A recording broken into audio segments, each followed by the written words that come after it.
Without Bill Buckley, no National Review. Without no National Review, no Goldwater nomination. Without the Goldwater nomination, no conservative takeover of the Republican Party. Without that, no Reagan. Without Reagan, no victory in the Cold War. Therefore, Bill Buckley won the Cold War. That's a very nice abbreviation, and I hope you will remind historians of this.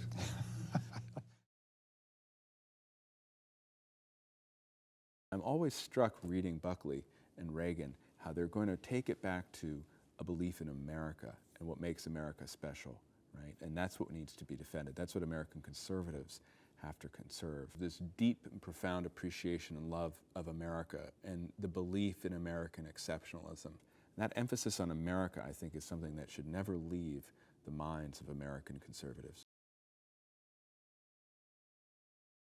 Bill, we thank you for your friendship. You are, of course, a great man. And so we thank you also for National Review, for setting loose so much good in the world. And Bill, thanks too for all the fun. God bless you. Thank you.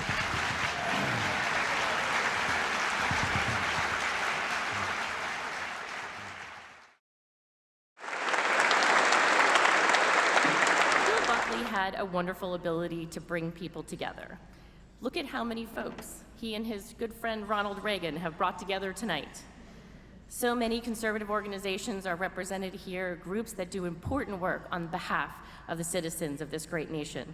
It's encouraging to see the conservative movement Bill Buckley founded has grown so much over the decades. We live in polarizing times, but it is important to remember that we have more in common than not. We all know that free citizenry requires, first and foremost, economic freedom. That is the foundation of all of the other freedoms, Bill would often say. Attacks on free markets and the foundations of liberty never go away. There are no permanent victories, we know, and so our work, all of us here, remains vital, and we must continue. The enemies of freedom continue to ascend to positions of influence in politics, in media, universities, and even corporate boardrooms, which have likewise become infected by the facile, naive views of equity. And so NRI will continue to bring people together and equip them to engage even with those with whom they disagree, inspired by Bill Buckley's example.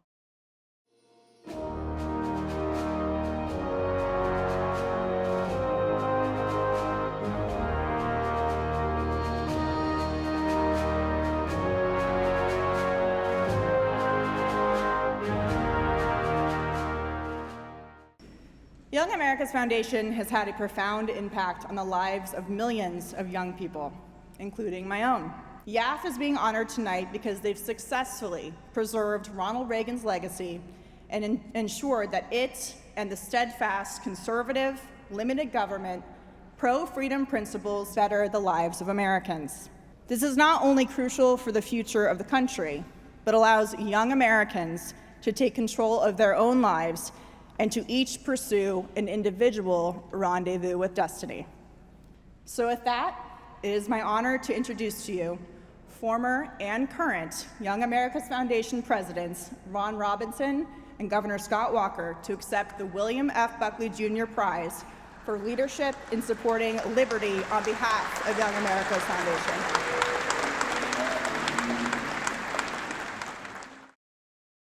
YAF was basically formed in 1960, and within a week, National Review and Young America's Foundation and YAF had a connection because Bill Buckley wrote about it in National Review. And these are two of the founding institutions of the modern-day conservative movement. Well, Buckley had great hopes. This is what he wrote on September 24th, 1960. A new organization was born last week, and just possibly it might influence the political future of this country. And why should it not? Considering that its membership is young, intelligent, articulate, determined, and its principles, which he helped write, enduring. This week I was with one of those very students, a young man named Alejandro Flores. Alejandro is a junior at a college here in California. And last year, during Freedom Week, he and some of his fellow YAF students, his classmates there, went out in Freedom Week and they put out posters to celebrate Freedom Week. And if you see that, this poster is an adaptation of the Got Milk marketing campaign, but instead it says, got milk, got bread, got blankets, got anything.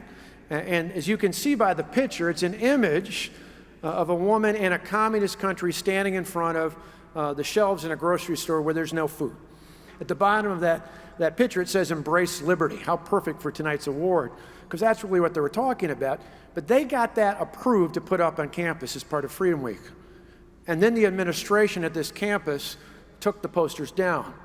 You know what the rationale was for that? They said it was offensive to communists. You're damn right it's offensive to communists. Not because we called them names, because it's the truth.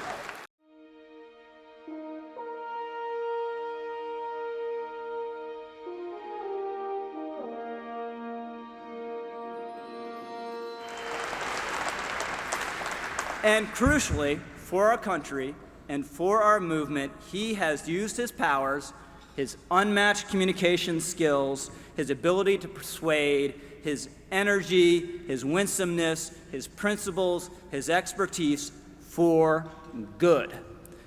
To evangelize for, to defend, and to improve an American system that has created a stupendous bounty and matchless opportunity transcending all of our society's invidious distinctions. So, ladies and gentlemen, I give you a fierce defender of liberty, an unapologetic patriot, a man of faith, and a true gentleman, the one and the only Larry Kudlow. In my time, I have had the blessing of working for Bill Buckley, for Ronald Reagan, and for Donald Trump. We are in the midst today of a very fierce battle between the progressives or the socialists, the radicals, who want to tear apart our history, tear apart our culture, tear apart our religions, tear apart our families, tear apart our economy. So we have a fight on our hands, a serious fight. It is a fight for the soul and existence of America. It is a fight for Ronald Reagan's cherished city on the hill. It is a fight for the conservative principles that William F. Buckley brought to us in the 1950s as he became the father of modern conservatism. Some of this might sound like quaint old ideas from the 1950s, but I ask you to think they are not. They are as important or more important today as they were in the 50s and 60s and 70s at the height of the Cold War. They are more important today because we are fighting a different war, but it is the same totalitarian evil that is trying to take down America, and we must not let it. Larry, that was fabulous. I'm the one that gets to follow Larry Kudlow. You know, it is true that Ronald Reagan said that National Review was his favorite magazine. But even better, I like, when he was president, he was happy to say, I got my job through National Review. That I like. I've got the print in my office, and I like to say, you know, it's true. As long as we honor our history, protect our institutions, celebrate the American spirit, it will still be morning in America. Ronald Reagan believed that. William F. Buckley Jr. believed that. Ron Robinson and Scott Walker and Larry Kudlow believe that. I believe that. National Review believes that. I think all of you believe that. And so I, and I think many of you, stand with President Reagan when he said, don't let anyone tell you that America's best days are behind her. I look at you, and I look at the work of our honorees, and I look around America, and I know it's not true. Our best days are in front of us. So, on behalf of National Review, on behalf of National Review Institute, I thank you all again. I invite you to put your party hats on, your dancing shoes, and to loosen up and go up to, I love saying this, and go up to Air Force One and have a good party and go dancing. God bless you, God bless America, and God bless us all. Thank you. Good night.